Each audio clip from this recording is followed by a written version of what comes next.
नमस्कार, जय हिंद साथियों। स्वागत है आपका अपने परिवार में। तो हम चर्चा करने जा रहे हैं आज भारतीय संविधान की।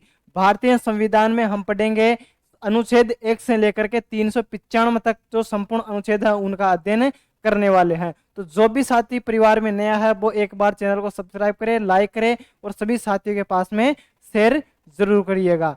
तो वो कहते हैं ना कि तकदीर भी बदलेगी और तस्वीर भी बदलेगी, हिम्मत ना हार मंजिल के मुसाफिर, बस तू मेहनत करे एक दिन तेरी जिंदगी भी बदलेगी। तो शुरू करते हैं साथियों भारतीय संविधान के आर्टिकल 1 से लेकर के 395 तक जो है अनुच्छेद, इसका अध्ययन हम करने वाले हैं। तो देखिएगा, भारतीय संविधान भाग और अनुच्छेद, इसमें है भाग और अनुच्छेद कौन कौन से हैं। इसमें 12 तो भाग हैं और 395 क्या है, अनुच्छेद है, और 12 क्या है, अनुसूचियां है। ठीक है, भाग हो गया, अनुसूची हो गई और अनुच्छेद हो गए। तो टोटल अनुच्छेद कितने हैं, 395 है टोटल अनुच्छेद। तो आगे देखिएगा, सबसे पहले आता है हमारे पास में भाग 1 में क्या आता है, संघ और उसका राज्य का क्षेत्र। संघ और उसका राज्य का क्षेत्र आता है। इसमें क्या आता है, एक में क्या आता है, देखिएगा आर्टिकल 1 में कि संघ का नाम और राज्य का क्षेत्र। इसमें यह बताया गया है भाग 1 में कि भारत क्या है, भारत क्या है, राज्यों का संघ है। क्या है, भारत क्या है, एक राज्यों का संघ है। तो इसमें बताया गया है कि संघ का नाम और राज्यों का क्षेत्र इसमें है। आर्टिकल 2 में आता है कि नए राज्यों का प्रवेश या स्थापना, नए जो राज्य बनेंगे और जिनकी जो स्थापना होगी वो किस में आ जाएंगे, अनुच्छेद 2 के अंतर्गत इसका वर्णन करता है।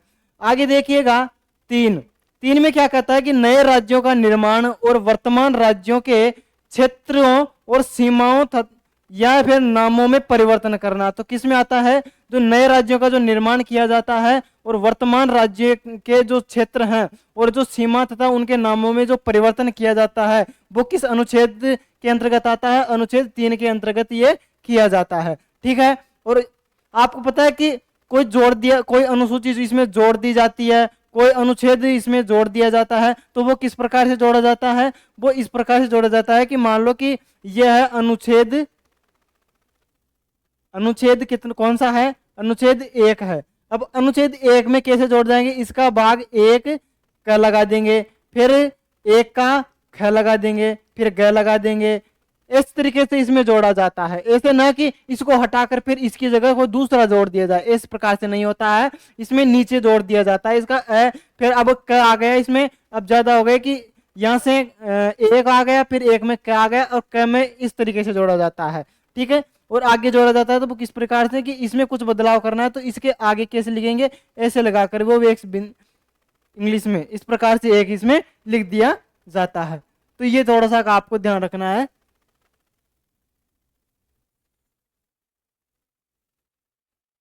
अब देखिएगा आगे क्या आता है कि 4 में क्या आता है। 4 में आता है पहली अनुसूची और चौथी अनुसूची के संशोधन तथा अनुपूरक और पारिमाणिक विषयों का उपबंध करने के लिए अनुच्छेद 2, कौन सा, अनुच्छेद 2 और अनुच्छेद 3 के अधीन बनाई गई विधियां है। बनाई गई क्या है, ये विधियां है। तो ध्यान रखिएगा कौन कौन से अनुच्छेद के अंदर, 2 और 3 के अंतर्गत बनाई गई ये विधियां है। तो ठीक है, तो ये ध्यान आपको रख लेना है। अनुच्छेद 2 और 3 के अंतर्गत बनाए गए ये विधियां कौन कौन सी अनुसूची में है, एक तो आती है पहली अनुसूची में और एक आती है चौथी अनुसूची के संशोधन तथा अनुपूरक और पारिणामिक विषयों का उपबंध करने के लिए अनुच्छेद 2 और अनुच्छेद 3 के अधीन बनाई गई विधियां है। ठीक है, तो ये आपको ध्यान रख लेना है। आगे बात करते हैं, आगे आता है भाग 2। भाग 2 में क्या है, नागरिकता। भाग 2 में क्या है, नागरिकता। अब नागरिकता में देखिएगा 5 में क्या आता है, अब ये कहां अब वो तो जो भाग एक था, भाग एक, वो कब कहां से था, अनुच्छेद 1 से लेकर 4 तक था, ठीक है। और ये जो आगे आएगा तो आगे देखना 5 में क्या आता है, संविधान के प्रारंभ पर नागरिकता, संविधान के प्रारंभ पर क्या है, नागरिकता है। समय है कि पाकिस्तान से भारत को प्रव्रजन करने वाले कुछ व्यक्तियों के नागरिकता के अधिकार, मतलब इसका क्या था कि जो पाकिस्तान के जो लोग आए थे, पाकिस्तान के जो भारत में जो लोग आए थे, तो उनके प्रवेश पर, उनके यहाँ पर रहने पर जो उनको नागरिकता का अधिकार दिया जाए या नहीं दिया जाए, तो ये सारी जो वार्तालाप है वो किसके अंतर्गत आती है, 6 के अंतर्गत आ जाती है। पाकिस्तान को प्रव्रजन करने वाले कुछ व्यक्तियों के नागरिकता के अधिकार कि मतलब कितने वर्षों तक यहाँ पर रहने के बाद में उनको भारत में रहने की अनुमति दी जा सकती है, उन्हें नागरिकता प्रदान की जाती है, भारतीय नागरिकता, तो वो इस प्रकार से इसके अंतर्गत आता है। 8 में आता है कि भारत के बाहर रहने वाले भारतीय उद्भव के कुछ व्यक्तियों के नागरिकता के अधिकार, अर्थात कि भारत की नागरिकता के अधिकार वो उनको भी प्रदान किए जा सकते हैं कि जो भारत से बाहर रहते हैं, और भारत से बाहर रहने वाले को तो ये तो हो ही नहीं सकता। इसमें नीचे दिया गया है कि विदेशी राज्य की नागरिकता और स्वेच्छा से अर्जित करने वाले व्यक्तियों का नागरिक न होना, कि ऐसा नहीं होगा। ये इसके अंतर्गत आता कि विदेशी राज्य की वो क्या कर देता है, नागरिकता स्वीकार कर लेता है और फिर अपनी स्वेच्छा से वापस आ जाता है, फिर नागरिकता प्रदान करता है, तो ऐसा संविधान में नहीं दिया गया है। ये किसके अनुच्छेद आता है, तो ये अनुच्छेद 9 के अंतर्गत इसमें बताया गया है। 10 में आता है कि नागरिकता के अधिकारों को बना रहना। 11 में क्या बताया गया है, संसद के द्वारा नागरिकता के अधिकार का विधि द्वारा विनियम किया जाना। विनियम क्या कर दिया जाना, संसद के द्वारा नागरिकता के अधिकार का विधि द्वारा, किसके द्वारा, विधि के द्वारा क्या किया जाता है, विनियमन किया जाना। तो इस प्रकार से इसमें किया जाता है। आगे देखिएगा, आगे आता है भाग 3। कौन सा 3 आता है, भाग 3 में आता है मूल अधिकार, ठीक, जिसको आप कह सकते हैं मौलिक अधिकार। क्या कह सकते हैं, मौलिक अधिकार, मौलिक अधिकार। अब इसमें देखिएगा, अभी वो तो कहां तक आ गया, जो दूसरा भाग था वो 5 से लेकर के 11 तक आ गया, और ये आगे आता है, इसमें क्या बताई गई है, इसमें परिभाषाएं बताई गई है। 13 में आता है कि मूल अधिकारों से असंगत या फिर उनका अल्पीकरण करने वाली विधियां इसमें बताई गई है। अब बताए गए, आगे आता है समानता का अधिकार। कौन सा अधिकार आता है, समानता का अधिकार आता है। समानता के अधिकार में देखिएगा, समानता का, इसमें तो 2 आ गया, इसमें तो भाग 3 में तो कौन सा आ गया, 12 और 13 इसमें आ जाता है, समानता का अधिकार आ जाता है आगे। अब समानता के अधिकार में देखिएगा, विधि के समक्ष समानता, मतलब विधि के समक्ष समानता इसमें बताई गई है। 15 में बताया गया है धर्म, मूलवंश, जाति, लिंग, जन्म के आधार पर विभेद का प्रतिरोध, मतलब किसी भी प्रकार का, या तो हम कह सकते हैं कि धर्म, जाति, लिंग कि इसके आधार पर, मतलब ऊंच नीच के आधार पर, ऊंच नीच के आधार पर, या किसी भी प्रकार का लिंग, जाति, जन्म के स्थान पर किसी भी प्रकार का कोई इसमें भेदभाव नहीं किया जाएगा। भेदभाव किसी के साथ में नहीं किया जाना चाहिए। यह आता है अनुच्छेद 15 के अंतर्गत आता है, आर्टिकल 15 के अंतर्गत यह आ जाता है। अब विभेद, अब आता है 16 में क्या आता है कि लोक नियोजन के विषय में अवसर की समानता। किसमें आती है, लोक नियोजन में, लोक नियोजन के विषय में अवसर की समानता आती है। लोक किसी की समानता आती है, लोक नियोजन में आती है। आगे देखिएगा 17 में क्या है, अस्पृश्यता का अंत। तो इसमें किसका अंत किया गया है, अस्पृश्यता का इसमें अंत किया गया है, अस्पृश्यता का अंत इसमें किया गया है। अब 18 में क्या किया गया है कि इनमें उपाधियों का अंत किया गया है।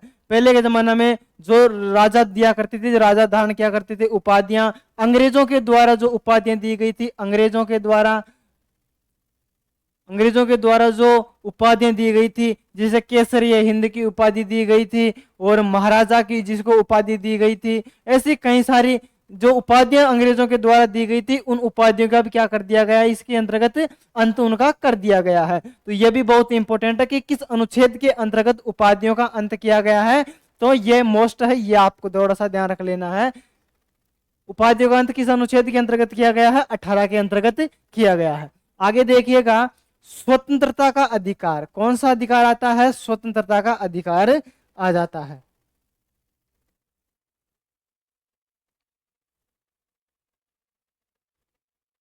स्वतंत्रता का अधिकार। अब देखिएगा, इसमें आता है 19। अब 19 में क्या बताया गया है? इसमें वाक स्वतंत्रता आदि विषयक कुछ अधिकारों का संरक्षण। वाक स्वतंत्रता आदि, मतलब वाक का मतलब होता है भाषा की स्वतंत्रता, मतलब बोलने की स्वतंत्रता के अधिकारों को का जो संरक्षण उसमें दिया गया है। अब 20 में है कि अपराधों के लिए दोष सिद्धि के संबंध में संरक्षण। अपराधों के लिए दोष सिद्धि बहुत इंपॉर्टेंट है, ध्यान रखिएगा यहां पर इसको। आगे आती 21 में क्या बताया गया है? 21 में बताया गया है कि प्राण और दैहिक स्वतंत्रता का संरक्षण। प्राण और दैहिक स्वतंत्रता का, प्राण और दैहिक स्वतंत्रता का संरक्षण, यह ध्यान रखना है। आगे आता है कि कुछ दशाओं में गिरफ्तारी और निरोध से संरक्षण, शोषण के विरुद्ध अधिकार। किसमें? दशाओं में। तो ध्यान रखना है यहां पर, दशाओं में गिरफ्तारी और निरोध से संरक्षण, निरोध से संरक्षण, ठीक है। शोषण के विरुद्ध अधिकार, ठीक है। अब 13 में बताया गया है, ये तो आ जाता है आर्टिकल, ये भी थोड़ा सा इंपॉर्टेंट है तो ये ध्यान रखना है। अब मानव और दुर्व्यवहार और बालश्रम का प्रतिरोध महत्वपूर्ण है, ये भी एकदम मोस्ट है, एक 3 स्टार लगा लो इसके भी। क्या है? मानव और दुर्व्यवहार और बालाश्रम का प्रतिरोध। बालाश्रम का क्या किया गया? इसमें प्रतिरोध किया गया है। आगे आता है कि कारखानों और आदि में बालकों के नियोजन का प्रतिरोध, अर्थात इसमें बताया गया कि प्रतिषेध धर्म की, मतलब कारखानों आदि में जो बालकों के नियोजन का मतलब जो छोटे बच्चों से कार्य करवाते हैं ना 18 वर्ष से कम उम्र के, तो उन पर भी इसमें क्या बताया गया है? प्रतिबंध लगाया गया है। क्या इसमें? 18 वर्ष से कम उम्र वाले बच्चों से काम कराने पर रोक। आगे देखना है,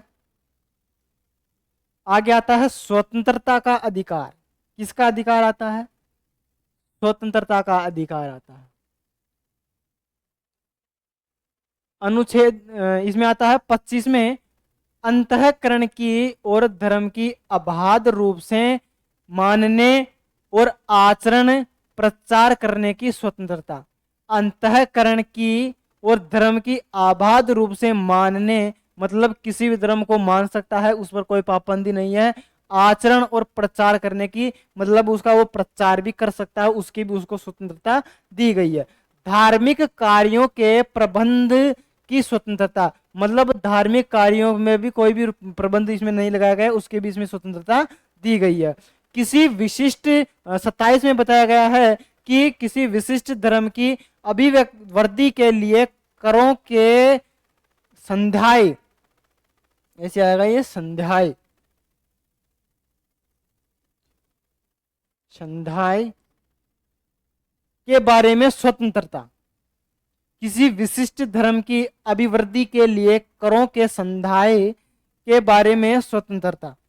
28 में है, कुल शिक्षा संस्थाओं में धार्मिक शिक्षा या धार्मिक उपासना में उपस्थिति होने के बारे में स्वतंत्रता। स्वतंत्रता और संस्कृति शिक्षा संबंधित अधिकार किस किस से संबंधित है? कुल शिक्षा संरचनाओं में धार्मिक शिक्षा या धार्मिक उपासना में उपस्थिति होने के बारे में स्वतंत्रता। तो इसमें बताया गया कि संस्कृति और शिक्षा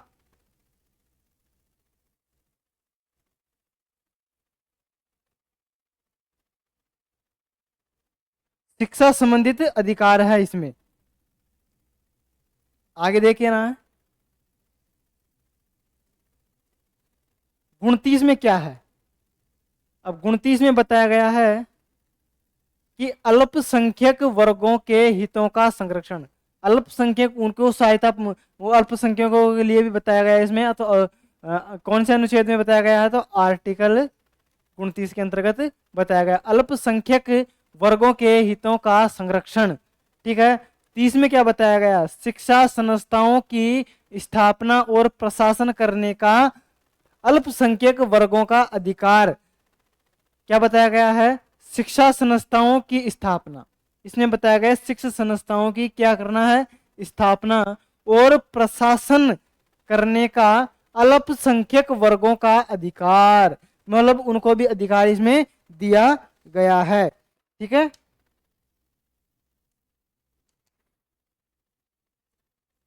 एक अनुच्छेद आता है साथियों 19 नंबर का, वो जो अनुच्छेद 19 है, तो एक बार यहां पर लिखना है आपको अनुच्छेद 19। अनुच्छेद 19। अनुच्छेद 19 में क्या पढ़ा था हमने? अनुच्छेद 19 में पढ़ा था कि वाक स्वतंत्रता आदि विषय की कुछ अधिकार संरक्षण। वाक स्वतंत्रता थी इसमें, क्या की थी इसमें? वाक स्वतंत्रता आदि अधिकार थे इसमें, ये हमने देखा था। अब इसमें थोड़ा सा देखना है, अनुच्छेद 19 क में देखना है आपको। क में देखना, ए में क हो, चाहे इसमें अ कह सकते हैं आप। 19 ए में, 19 ए में क्या बताया गया है? 19 ए में बताया गया है कि बोलने की स्वतंत्रता है। इसमें क्या है? इसमें बोलने की स्वतंत्रता है। इसमें बताया गया है बोलने की स्वतंत्रता, वाक स्वतंत्रता या अभिव्यक्ति की स्वतंत्रता इसमें प्रदान की गई है। अभिव्यक्ति की, अभिव्यक्ति। अब 19 बी में क्या बताया गया है? 19 बी में क्या बताया गया है? इसमें बताया गया है कि शांतिपूर्वक कार्य करने की, जो मतलब आप कहीं भी शांतिपूर्वक कोई भी कार्य स्वतंत्रता पूर्वक कर सकते हैं, उस पर कोई पाबंदी नहीं है। बिना लड़ाई झगड़े के कोई भी आप कार्य कर सकते हैं। तो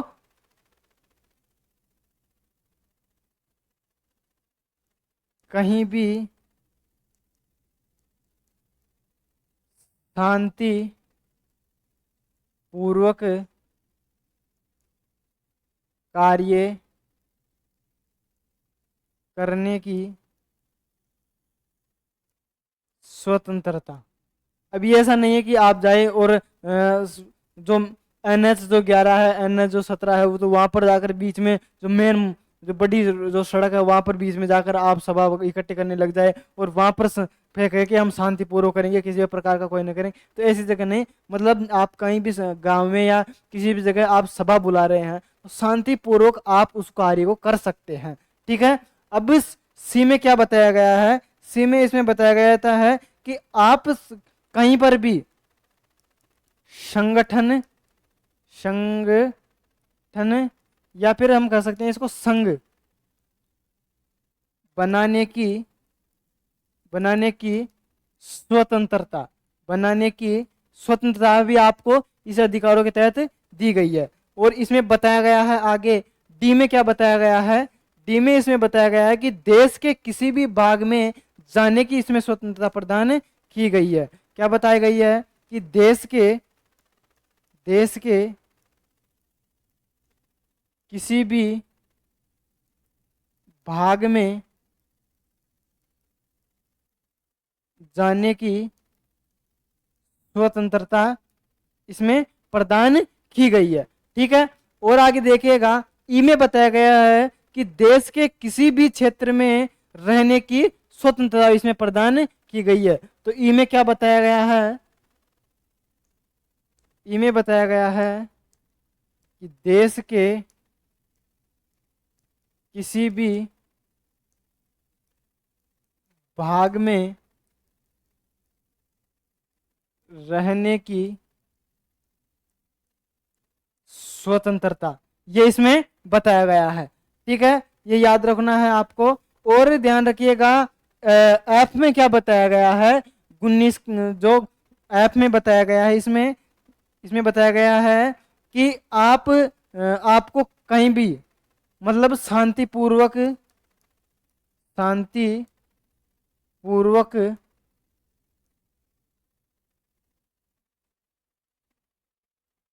कहीं पर भी देश में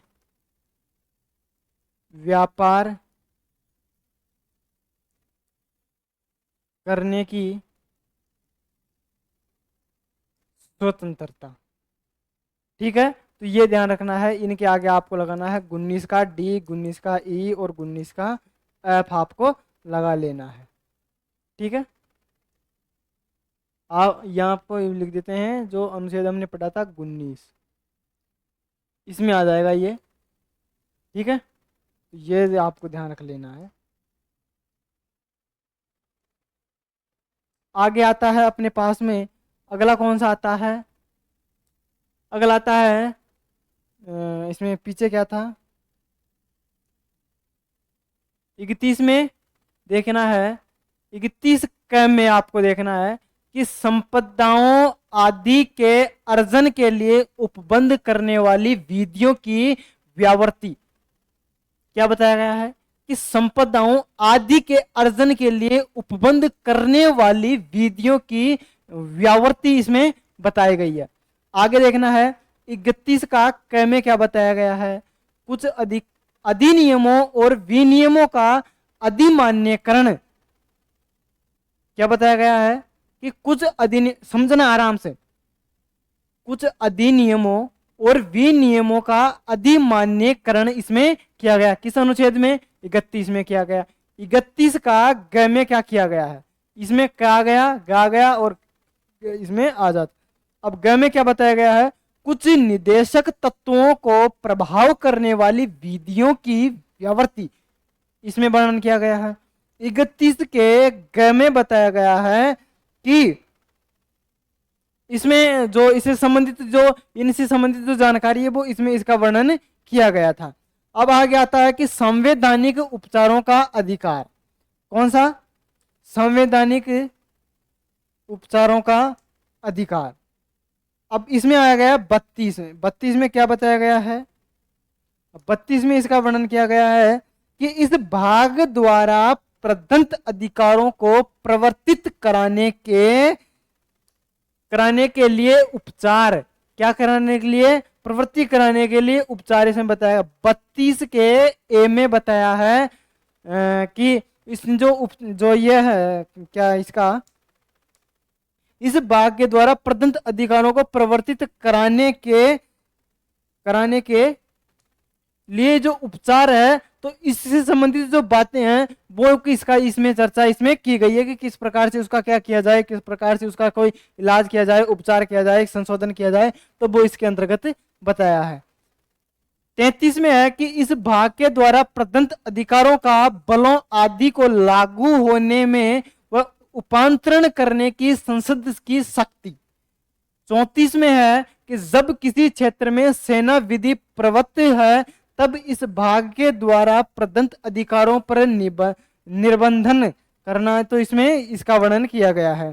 35 में क्या किया गया है, किसका वर्णन किया गया कि इस 35 में किया गया कि इस भाग के उपबंधों को प्रभावी करने का विधान ऊपर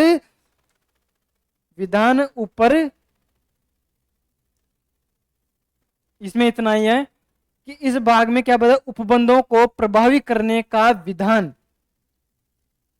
उपबंधों को प्रभावी करने का विधान, इसमें इतना ही बताया गया है। आगे आता है भाग 4। भाग 4 में है राज्यों की नीति के निर्देशक तत्व, मतलब नीति निर्देशक तत्वों की इसमें चर्चा की गई है। नीति निर्देशक तत्व कहां से लिए गए थे, आयरलैंड से लिए गए थे। परिभाषा 36 में क्या किया गया है, इसमें परिभाषा का वर्णन किया गया है। 37 में कितना है, 37 में इस भाग में अंतर्विष्ट तत्वों का लागू होना, अंतर्विष्ट तत्वों का क्या होना, लागू होना, इसमें बताया है। 38 में है कि राज्य लोग कल्याण की अभिवृद्धि के लिए सामाजिक व्यवस्था बनाएगा। कौन बनाएगा, अनुच्छेद आर्टिकल 38 इसमें घोषणा करता है कि राज्य लोग कल्याण की, कौन करेगा, राज्य लोग कल्याण की अभिवृद्धि के लिए सामाजिक व्यवस्था बनाएगा। ठीक, एक एक लाइन आपको आराम से पढ़ने लिए हैं। कौन करेगा ये सब काम, राज्य करेगा। 29 में बताया गया है कि राज्य के द्वारा अनुसरणीय कुछ नीति तत्व, किसमें बताया गया है, 29 में। अब वो क्या है कि अब 29 का क्या में देखना है, समान न्याय, निशुल्क विधिक सहायता। समान न्याय और निशुल्क विधिक मतलब सभी के साथ में समान न्याय होना चाहिए, किसी के पास किसी के लिए भेदभाव नहीं होना चाहिए कि जो कि मतलब वो अपराध कर दे और अपराध करने वाले को सजा ना मिले और बिना अपराध करने वाले को, निर्दोष को सजा दे दी जाए। इस प्रकार से नहीं, सभी को क्या मिलेगा, समान न्याय मिलेगा, किसी के प्रकार भी कैसे भी वो ध्रुवीय भावना नहीं रखना होगा। निशुल्क विधिक सहायता, आगे देखना। 40 में क्या है, ग्राम पंचायतों का संगठन की स्वतंत्रता है। 41 में कुछ दशाओं में काम, शिक्षा, लोक सहायता पाने का अधिकार इसमें 41 में बताया गया है। 42 में है कि काम की न्याय संगत मनोविचित दशाओं का तथा प्रसूति सहायता का उपबंध इसमें बताया गया है। ठीक है, और 43 में क्या बताया गया है कि कर्म कारकों के लिए निर्वहन मजदूरी, जो मजदूरी है वो आदि ऐसी बातों का इसमें क्या किया गया है, चर्चा की गई है। कर्म कारकों के लिए निर्वाह मजदूरी की आदि इसमें चर्चा की गई है। 43 में क्या किया गया है, उद्योगों के प्रबंध में कर्म कारकों का भाग लेना, इसमें इसका वर्णन किया गया है। 44 में किया गया है कि नागरिकों के लिए एक समान सिविल संहिता का इसमें वर्णन किया गया है। आगे देखिएगा, 45 में है कि बालकों के लिए निशुल्क और अनिवार्य शिक्षा का उपबंध करना। यह वर्णन करता है आर्टिकल 45 इस चीज का वर्णन करता है। इंपॉर्टेंट है, बहुत बहुत इंपॉर्टेंट है कि बालकों के लिए निशुल्क और अनिवार्य शिक्षा का उपबंध कौन करता है, आर्टिकल 45 इसमें करता है। 46 में बताया गया कि अनुसूचित जाति और अनुसूचित जनजाति तथा अन्य दुर्लभ वर्गों के शिक्षा और अर्थ संबंधित हितों की अभिवृद्धि, और 47 में इसमें बताया है कि पोषाहार स्तर और जीवन स्तर को ऊंचा रखने तथा लोक स्वास्थ्य को सुधार करने का राज्य का कर्तव्य है, इसमें यह बताया गया है। अब 48 में बताया गया है कि कृषि और पशुपालन का संगठन, कृषि और पशुपालन का जो वर्णन है वो किसमें है, 48 में है। तो तीसरा जो संगठन करना है वो किसमें बताया गया है, 48 में बताया गया। 48 का क्या कहता है कि पर्यावरण का संरक्षण और संवर्धन और वन तथा वन्य जीवों की रक्षा करनी चाहिए। तो इसका जो अधिकार है वो किसमें दिया गया है, इसमें दिया गया है 48 में दिया गया है। आर्टिकल अनुच्छेद 48 इस चीज का वर्णन करता है। आगे देखिएगा, 49 क्या कहता है, राष्ट्रीय महत्व के स्मारकों, स्थानों और वस्तुओं का संरक्षण करना। तो इसमें 49 में कहा गया है। 45 में कहा गया है कि कार्यपालिका से न्यायपालिका का पृथक्करण करना। किसमें बताया गया है? कार्यपालिका का न्यायपालिका में पृथक्करण करना, यह बताया गया है अनुच्छेद 50 के अंतर्गत बताया गया। 51 में है कि अंतरराष्ट्रीय शांति और सुरक्षा की अभिवृद्धि है। किसमें बताया गया है? 51 में अंतरराष्ट्रीय शांति और सुरक्षा की अभिवृद्धि है। ये इस चीज की इसमें चर्चा की गई है। आगे आता है भाग 4। कौन सा आता है? जिसमें आता है अपने मूल कर्तव्य, मूल अधिकार इसमें आता है। मूल कर्तव्य, जो मूल कर्तव्य हैं वो इसमें आ जाते हैं। तो अनुच्छेद को विवरण जिसमें बताया गया है 51 में ए में है मूल कर्तव्य के ऊपर, इसमें चर्चा की गई है।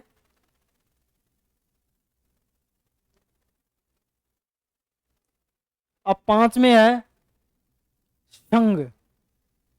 संघ या समूह हम कह सकते हैं। तो अध्याय 1 में आता है इसमें कार्यपालिका, राष्ट्रपति और उपराष्ट्रपति से संबंधित जो अनुच्छेद हैं वो इसमें आ जाते हैं। 52 में भारत का राष्ट्रपति, मतलब भारत के राष्ट्रपति के बारे में बताया गया है। किस प्रकार से उसका जो किस प्रकार से वो कार्य करता है, किस प्रकार से वो इसमें पद को ग्रहण कर सकता है, जो इसमें थोड़ी सी चर्चा इसमें की गई है। 53 में है कि संघ की कार्यपालिका शक्ति। 54 में है राष्ट्रपति का निर्वाचन। राष्ट्रपति का, यहां पर इसको कट करके इसमें आपको लिखना है राष्ट्रपति का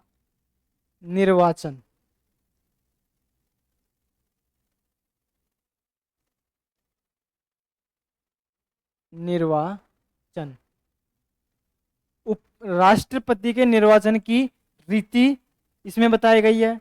रीति इसमें बताई गई है। 56 में है राष्ट्रपति की पदावधि, मतलब कितने वर्षों तक वो पद पर धारण रह सकता है। 57 में है पुनर्निर्वाचन के लिए पात्रता, मतलब उसकी पात्रता क्या है, योग्यता क्या है।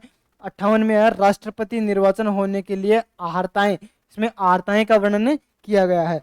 49 में है राष्ट्रपति के पद के लिए जो नियम, जो शर्तें हैं वो कौन कौन सी शर्तें हैं, लागू कौन सी है, वो बताई गई है। 60 में है राष्ट्रपति के द्वारा शपथ या प्रतिज्ञा, मतलब शपथ जो ली जाती है कि वो अपने कार्य के प्रति निष्ठावान है या नहीं है, तो इस बारे में उसमें चर्चा की गई है। ठीक है, आगे देखना है। आगे आता है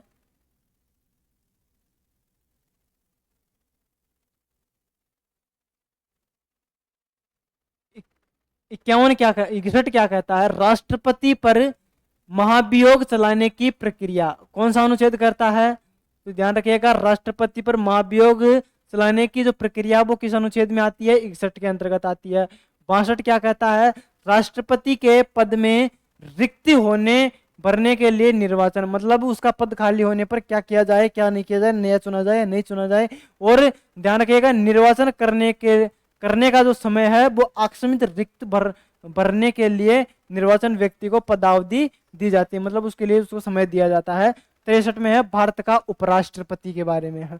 64 में है उपराष्ट्रपति का राज्यसभा का पदेन सभापति होना चाहिए। 65 में आता है राष्ट्रपति के पद में अक्षमित रिक्त के दौरान या उसकी अनुपस्थिति में उपराष्ट्रपति का राष्ट्रपति के रूप में कार्य करना या उसके कर्तव्यों का निर्वहन करना। समझ गए आप? नहीं समझे?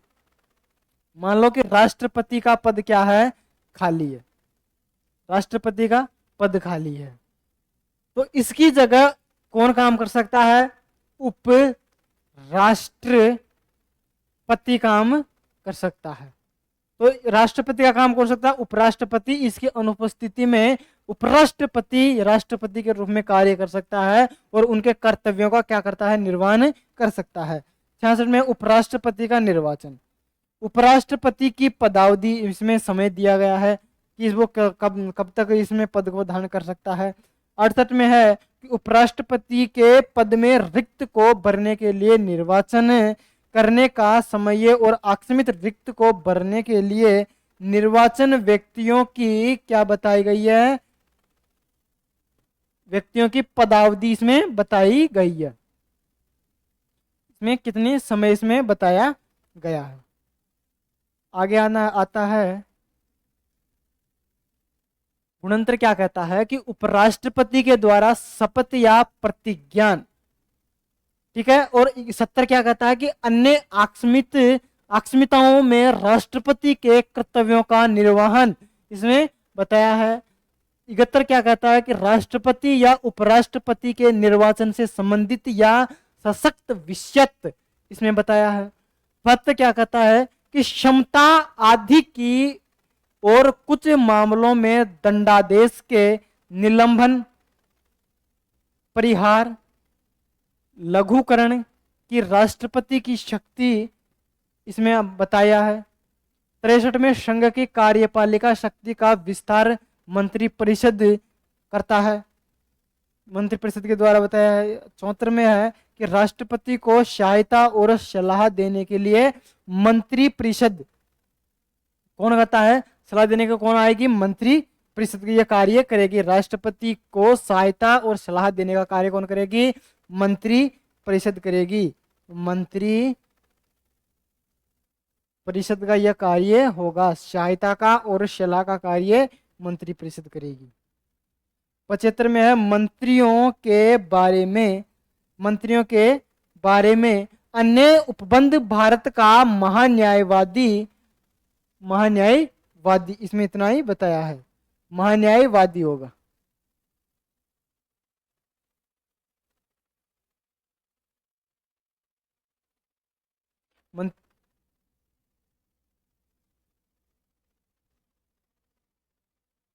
अन्य जो उपबंध हो गए वो भारत का महान्यायवादी। चिंतन में है कि भारत का महान्यायवादी सरकारी कार्य का संचालन कर सकता है इसमें, तो इसमें इसका वर्णन किया गया है। 70 में है भारत सरकार के कार्य का संचालन, इसमें किया गया है कार्य का संचालन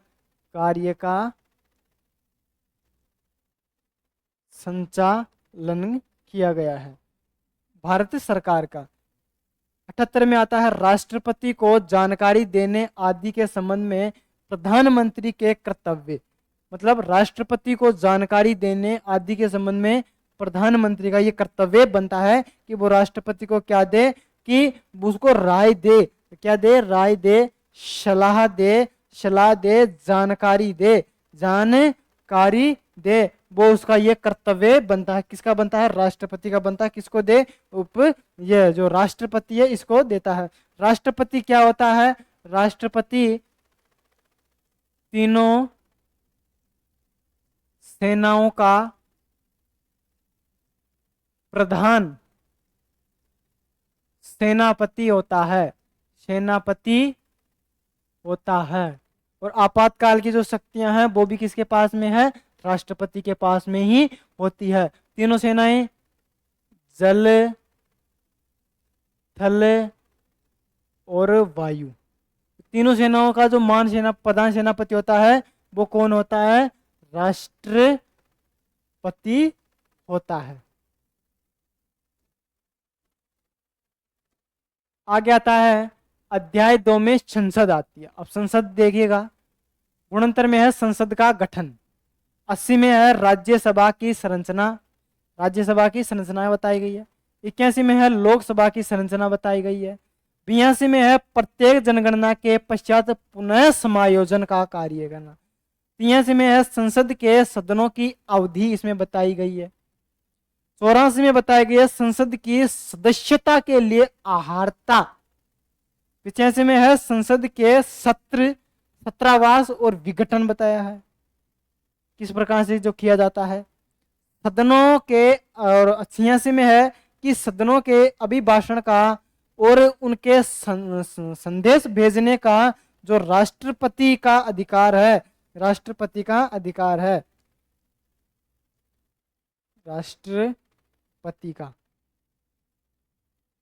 87 में है राष्ट्रपति का विशेष अभिभाषण का वर्णन है।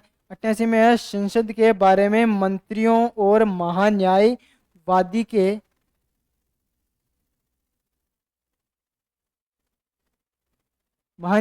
के अधिकार, ठीक है। आगे आता है संसद के अधिकारी।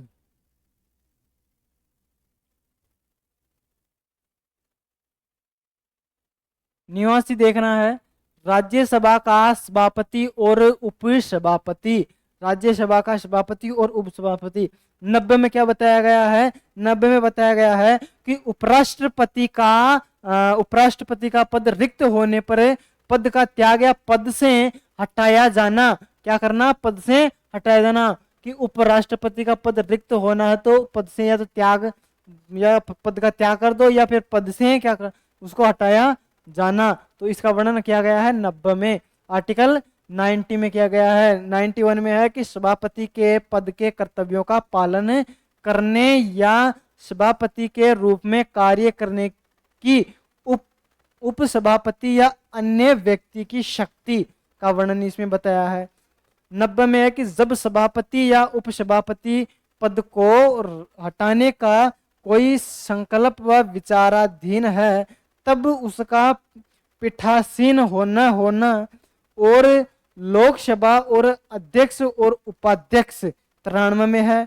94 में है कि अध्यक्ष और उपाध्यक्ष का पद रिक्त होना या पद का त्याग से संबंधित जो बातें हैं और पद से हटाया जाने की जो प्रक्रिया है वो भी अनुच्छेद 94 के अंतर्गत बताई गई है। 95 में है कि अध्यक्ष के पद के कर्तव्यों को पालन करने या अध्यक्ष के रूप में कार्य करने की अध्यक्षता या अन्य व्यक्तियों की शक्ति का वर्णन किया गया है 95 के अंदर किया गया है। ठीक है, कि जब अध्यक्ष या उपाध्यक्ष को पद से हटाने का कोई संकल्प या विचाराधीन है तब उसका पीठासीन न होना, यह बताया गया है 96 के अंतर्गत।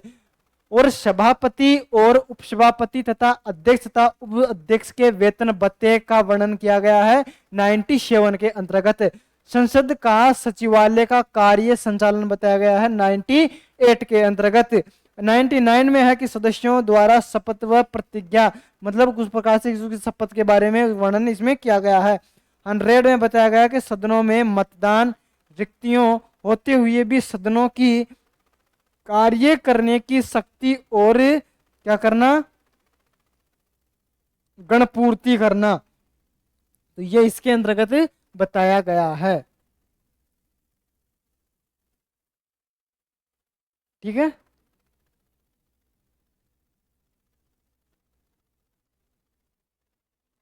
अब आती है सदस्यों की निहरताएं और अनुच्छेद का जो आता है। अब आता क्या है, अब 101 में देखना, स्थानों का रिक्त होना, मतलब स्थानों का रिक्त होना। सदस्यों के लिए निहरताएं बताया गया 102 के अंतर्गत। सदस्यों की निहरताएं से संबंधित प्रश्नों पर जो विनिश्चय है वो बताया गया है 103 के अंतर्गत। अनुच्छेद 99 के अधीन शपथ लेने या प्रतिज्ञान करने से पहले या निरहरित किए जाने पर बैठक और मत देने के लिए शास्त्री मत देने के लिए जो अपनी जो सहमति है वो देना, इसका है 104 के अंतर्गत। संसद और उसके सदस्यों की शक्तियां व विशेषाधिकार और उम्मतियां 105 में है संसद के सदनों की तथा उसके सदस्यों और समितियों की शक्तियां व विशेषाधिकार आदि इसका इसमें वर्णन किया गया है। 106 के अंतर्गत है कि सदस्यों के वेतन और भत्ते विधायी प्रक्रिया अनुच्छेद के इसमें वर्णन किया गया है। ठीक है,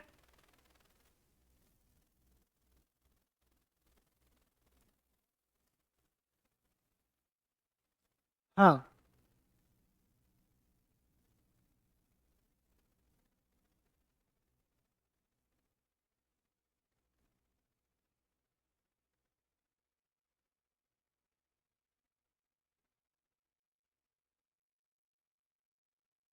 ठीक है। तो इस 6 में क्या बताया गया है कि सदस्यों के वेतन और भत्ते विधायी प्रक्रिया वो बताई गई है 106 के अंतर्गत बताई गई है। आर्टिकल 107 कहता है कि विधेयकों के पूर्व और स्थापना व पारित किए जाने के संबंध में उपबंध। ये अनुच्छेद 8 कहता है कि कुछ दशाओं में दोनों सदनों की संयुक्त बैठक। और 109 कहता है कि धन विधेयकों के संबंध में विशेष प्रक्रिया। और 110 कहता है कि धन विधेयक की परिभाषा इसमें बताई गई है। 111 में है कि विधायकों पर अनुमति और वित्तीय विषयों के संबंध में प्रक्रिया का वर्णन इसमें बताया गया है। ठीक है, तो ये बहुत इंपॉर्टेंट है, थोड़ा सा ध्यान आपको रख लेना है। अब आगे देखिएगा, आगे क्या बात आती है। आगे आती है 112 कहता है कि वार्षिक वित्तीय का विवरण। 103 में है संसद में प्राक्कलनों के संबंध में प्रक्रिया। 114 में है विनियोग व विधेयक। 115 में है अनुपूरक व अतिरिक्त या अधिक अनुदान। 116 में है लेखानुदान, प्रत्यानुदान और अपवादानुदान। देखिएगा, लेखानुदान, प्रत्यावधान और अपवादानुदान। तो इसका वर्णन किया गया है किसमें? 116 में। 117 में है कि वित्त विधेयकों के बारे में विशेष उपबंध। अनुच्छेद 117 में साधारण प्रक्रिया इसमें बताई गई है। इसका वर्णन किया गया है वित्त विधेयकों के बारे में विशेष उपबंध, साधारण प्रक्रिया का वर्णन इसमें है। तो देखिएगा, साधारण प्रक्रिया में 118 में प्रक्रिया के नियम बताए गए हैं। 119 में संसद में वित्तीय कार्य संबंधित प्रक्रिया का विधि द्वारा विनियमन करना 119 में बताया है।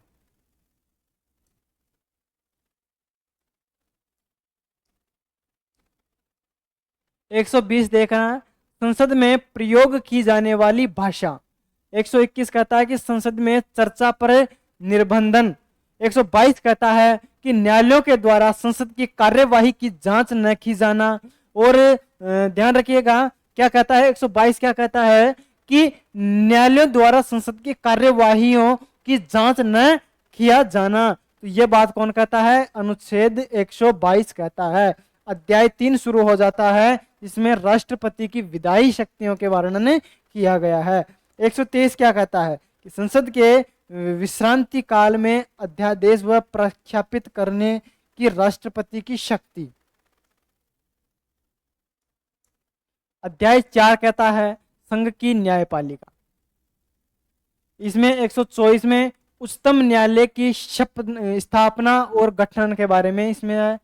125 में है न्यायाधीश के वेतन आदि की जो बातें हैं वो किसमें है? 125 में वर्णन है। 26 में वर्णन है जो कार्यकारी मुख्य न्यायमूर्ति है कि उसकी नियुक्ति के बारे में इसमें चर्चा की गई है। आगे आता है 127 तदर्थ न्यायाधीशों की नियुक्ति इसमें बताए, इसका वर्णन है। 128 में वर्णन है कि उच्चतम न्यायालय की बैठकों में सेवानिवृत्त और न्यायाधीशों की उपस्थिति। 129 में है उच्चतम न्यायालय का अभिलेख न्यायालय होना। और 130 कहता है कि उच्चतम न्यायालयों का स्थान का वर्णन इसमें बताया है। आगे आता है कि 131 उच्च न्यायालयों की आरंभिक आधिकारिकता, तो इसमें बताया गया है। और इसमें जो भाग इसमें क ख ग जो आगे इसमें भाग है तो वो इससे संबंधित जो बातें हैं उसकी जानकारी इसमें बताया गया है। 32 आता है कि कुछ मामलों में उच्च न्यायालयों से अपीलों में उच्चतम न्यायालयों की अपीली अधिकारिकता, मतलब उसका भी अधिकारी इसको अधिकारिकता है। ठीक है। अब 33 में है कि उच्च न्यायालयों में सिविल विषयों से संबंधित अपीलों में उच्चतम न्यायालयों की अपीली जो अधिकारिकता है तो वो उसका वर्णन इस 133 के अंतर्गत किया गया। किसका किया गया है? सिविल विषयों से संबंधित अपीलों में उच्च न्यायालयों की अपीली अधिकारिकता का। दंडित विषयों में उच्चतम न्यायालयों की अपीली है 134 के अंतर्गत। महत्वपूर्ण है तो टिक लगा लेना, ये दोनों ही महत्वपूर्ण है। 134 का क्या कहता है कि उच्चतम न्यायालयों में अपील के लिए प्रमाण पत्र। 135 है कि विद्यमान विधि के अधीन फेडरल न्यायालय की अधिकारिकता और शक्तियों का उच्चतम न्यायालय के द्वारा प्रयोक्तव्य होना। 136 क्या कहता है 136 ध्यान दे दीजिएगा कि अपील के लिए उच्चतम न्यायालय की विशेष इजाजत किसमें दी गई है? अनुच्छेद 136 में। 137 में है कि निर्णयों व आदेशों का उच्चतम न्यायालयों के द्वारा पुनर्विलोकन। अनुच्छेद 138 कहता है कि उच्चतम न्यायालयों की आधिकारिकता की वृद्धि। अनुच्छेद 129 कहता है कि कुछ रिट व निकालने की शक्तियों का उच्चतम न्यायालयों को प्रदत्त किया जाना। अनुच्छेद 139 में है कि कुछ मामलों का अंतकरण। 140 है कि उच्चतम न्यायालयों की आनुषंगिक शक्तियां इसमें बताई गई है। देखिएगा आगे कि 140 में है कि उच्चतम न्यायालय की आनुषंगिक जो शक्तियां हैं वो किसमें है? 140 में है। 41 कहता है कि उच्चतम न्यायालय द्वारा घोषित विधि का सभी न्यायालयों पर आबंधीकरण होना। 142 है उच्चतम न्यायालयों की डिस्क्रियों और आदेशों का प्रवर्तन और प्रकटीकरण आदि के बारे में आदेश। 143 है कि उच्चतम न्यायालयों से परामर्श करने की राष्ट्रपति की शक्ति इसमें बताई गई है। 144 कहता है कि सिविल और न्यायिक प्राधिकारियों के द्वारा उच्चतम न्यायालय का वर्णन किया गया है 144 के अंतर्गत। और 144 का वर्णन करता है इसमें संबंधित जो जानकारी है, इससे संबंधित जो जानकारी है वो उसका चीज का वर्णन करता है। 145 में है कि न्यायालय के नियम किसमें है? 45 में है। 46 में है उच्चतम न्यायालय के अधिकारी और सेवक तथा वह 147 में बातें आ जाती है। अध्याय 5 क्या कहता है? भारत के नियंत्रक व महालेखा परीक्षक व अनुच्छेद का विवरण है। 148 में भारत का नियंत्रण महालेखा परीक्षक किसमें है? 148 इस चीज का वर्णन करता है। 149 ध्यान रखिएगा, 149 कहता है कि नियंत्रक महालेखा परीक्षक के कर्तव्य और शक्तियां किसमें दी गई है? 149 में दी गई है। 50 में दी गई है कि संघ के और राज्यों के लेखाओं का प्रारूप इसमें बताया है। 51 में है कि सपरीक्षका व प्रतिवेदन ऊपर। ठीक है, अब आगे क्या आता है? भाग 6 आता है, राज्य। भाग 6 में क्या है? राज्य। ठीक है,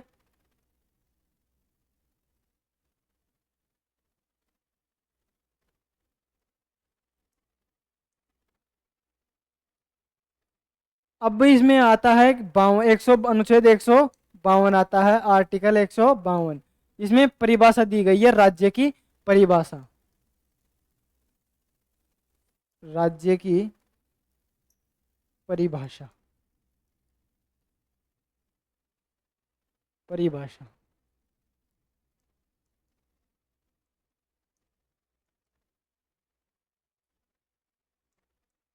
देखिएगा अध्याय 2 जिसमें कार्यपालिका राज्यपाल। देखिएगा कार्यपालिका का संवैधानिक प्रधान कौन होता है? राज्यपाल होता है। तो 153 से लेकर के और राज्यों के राज्यपाल, मतलब राज्यों कितने राज्यों का दो राज्यों का जो राज्यपाल है तो उसका वर्णन किया गया है कि 2 राज्यों का रह सकता है, 1 राज्य रह सकता है, वो इस वर्णन किया गया है 153 के अंतर्गत। 154 में है राज्य की कार्यपालिका शक्तियां। 155 में है राज्यपाल की नियुक्ति किस प्रकार से की जाए। तो राज्यपाल की नियुक्ति की जाती है वो किसके द्वारा की जाती है? राष्ट्रपति के द्वारा की जाती है। राष्ट्रपति के द्वारा इसकी नियुक्ति किया जाता है। देखिएगा राष्ट्रपति किसकी नियुक्ति करता है? राज्यपाल की नियुक्ति करता है। राज्यपाल की नियुक्ति करता है। राज्यपाल किसकी करता है? मुख्यमंत्री की नियुक्ति करता है। और बाकी विधानसभा जो लोकसभा है तो उसमें जो करता है तो वो कौन करता है कि इस दोनों की सहमति से मुख्यमंत्री कौन की स्थापना करता है? जो नीचे के जो व्यक्ति हैं, अन्य जो सदस्य हैं, तो सदस्यों की नियुक्ति किसके द्वारा की जाती है? तो इनके सहमति से मुख्यमंत्री के द्वारा इसकी नियुक्ति कर दी जाती है। राज्य की पदावधि, मतलब राज्य की पदावधि कितने कितने समय है वो इसमें बताया है। 57 में राज्यपाल के पद के लिए नियम और जो शर्तें हैं वो क्या है। राज्यपाल के पद के लिए जो शर्तें हैं वो भी ये इसमें भी है, इसमें ये दोनों है। 49 में राज्यपाल के द्वारा शपथ या प्रतिज्ञान, उसमें शपथ लेने की वो प्रक्रिया का वर्णन। तो कुछ अधिकार और क्षमताओं राज्यपाल के कर्तव्यों का निर्वहन 160 के अंतर्गत आता था। 161 में है क्षमा आदि की और कुछ मामलों में दंडादेश के निलंबन व प्रत्याहार व लघुकरण की राज्यपाल की शक्ति। 162 में है राज्य की कार्यपालिका शक्ति का विस्तार व मंत्री परिषद। 63 में आता है राज्यपाल को सहायता और सलाह देने के लिए मंत्री परिषद। 64 क्या चीज का वर्णन करता है, ध्यान दीजिएगा। 64 करता है कि मंत्रियों के बारे में अन्य उपबंध और राज्यों का क्या करना है, राज्यों का क्या करना है, महाधिवक्ता के बारे में बताया है। क्या करना है, महाधिवक्ता का वर्णन इसमें बताया गया है। आगे आता है 165 राज्यों का महाधिवक्ता, सरकारी कार्य का संचालन। 166 में है राज्य की सरकार के कार्य का संचालन। 167 में है राज्यपाल को जानकारी देने आदि के संबंध में मुख्यमंत्री के जो कर्तव्य हैं वो इसमें बताया है। अध्याय 3 है राज्य की विधानमंडल, राज्य के विधानमंडल, ठीक है।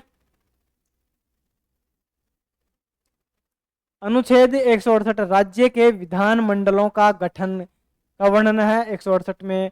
59 में है राज्यों में विधान परिषदों का उत्साह व सर्जन। 170 में है विधानसभाओं की संरचना। 171 में है विधान परिषदों की संरचना। तो ये थोड़ा सा इम्पोर्टेंट है, थोड़ा सा ये आपको ध्यान रख लेना है। राज्यों के विधानमंडलों की अवधि इसमें बताई गई है 72 के। 73 में बताया गई है राज्य विधानमंडल की सदस्यता के लिए आर्ताएं। जो मुख्य मुख्य बातें हैं, जो मेन जो है वो मैं आपको टिक लगा के बता दूंगा।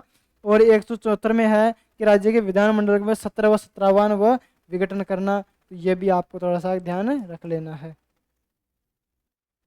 75 में है संसद और सदनों में अभिभाषण का व उनके संदेश भेजने का राज्यपाल का अधिकार होता है, बहुत इंपॉर्टेंट है।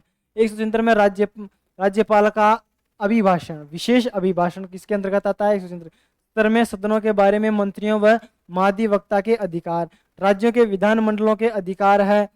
अनुच्छेद 78 के 178 के आता है कि विधानसभा का अध्यक्ष व उपाध्यक्ष के बारे में। 179 में आता है कि अध्यक्ष व उपाध्यक्ष का पद रिक्त होना, पदत्याग और उसको हटाए जाने की प्रक्रिया का वर्णन 120 में आ जाता है। राज्य विधानमंडल के अधिकारी। 178 में विधानसभा का अध्यक्ष व उपाध्यक्ष। गुणंतर कहता है कि गुणंतर के बाद गुणंतर में है अध्यक्ष और उपाध्यक्ष पद का रिक्त होना, पदत्याग, पद को हटाना जाना। इसे सारी प्रक्रिया किसके अंतर्गत आती है, 179 के अंतर्गत आ जाती है। ये तो हमने पढ़ लिया अभी 178, हाँ यहाँ तक पढ़ लिया। हमें पढ़ना है 180 अध्यक्ष के पद के कर्तव्यों का पालन करने व अध्यक्ष के रूप में कार्य करने की व उपाध्यक्ष व व्यक्ति की शक्ति का वर्णन इसमें किया गया है, ठीक है। हाँ आगे देखिएगा, आगे आता है 181 कहता है कि जब अध्यक्ष व उपाध्यक्ष को पद से हटाने का कोई संकल्प व विचाराधीन तब तक उसका पीठाधीश न हो, तो यह है बहुत ही थोड़ा सा इंपॉर्टेंट है। 82 में है कि विधान परिषद का सभापति और उपसभापति। 83 कहता है कि सभापति और उपसभापति पद रिक्त होना, परित्याग व पद से हटाना, प्रक्रिया का वर्णन इसमें है। 84 में है सभापति के पद के कर्तव्यों का पालन करना या सभापति के रूप में कार्य करने की उपसभापति व अन्य व्यक्तियों की जो शक्तियां हैं वो 184 के अंतर्गत आ जाती है।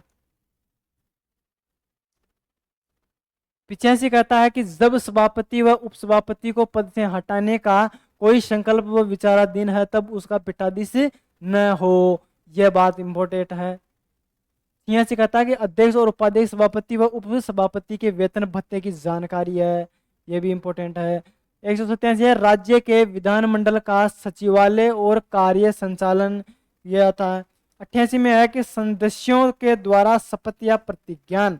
89 में है सदनों में मतदान रिक्तियों के होते हुए भी सदनों की कार्य करने की शक्ति और गणपूर्ति सदस्यों की निहरताएं।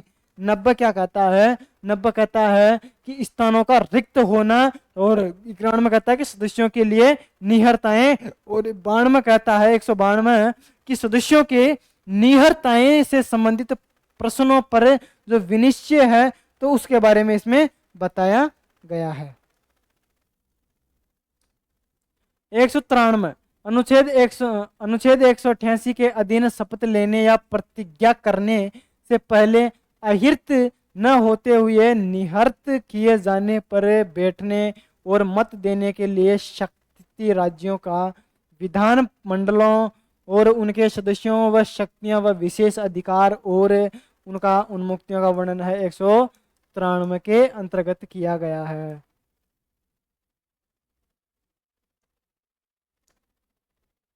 आगे है कि 194 में क्या है कि विधान मंडलों के सदनों की तथा सदस्यों और समितियों की शक्तियां व विशेष अधिकार आदि। 195 है सदस्यों के वेतन व भत्ते व विधायी प्रक्रिया। 199 में है विधायकों के पूर्व स्थापन और पारित किए जाने के संबंधों की जानकारी है 196 के अधीन आ जाती है।